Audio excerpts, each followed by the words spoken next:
Two problems on demidifying psychometric process with complete solution. Problem number 1.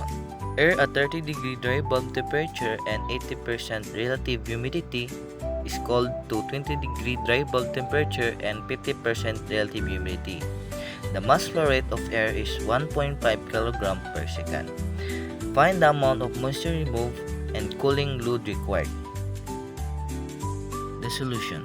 From the psychometric chart, at 30 degree and 80% RH, specific humidity W1 equals 0.0216.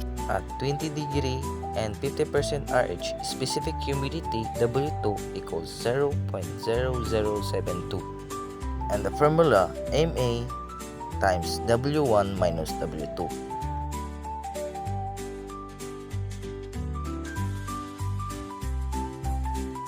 Problem number 2. The air at 34-degree dry bulb temperature and 65% relative humidity is cooled to 14-degree dry bulb temperature and 95% relative humidity using a cooling coil. The mass flow rate of air is 2.5 kg per second. Find the amount of moisture removed and cooling coil capacity. The solution. At 34-degree and 65% RH specific humidity W1 equals 0.022. At 14 degree and 95% RH specific humidity W2 equals 0.009.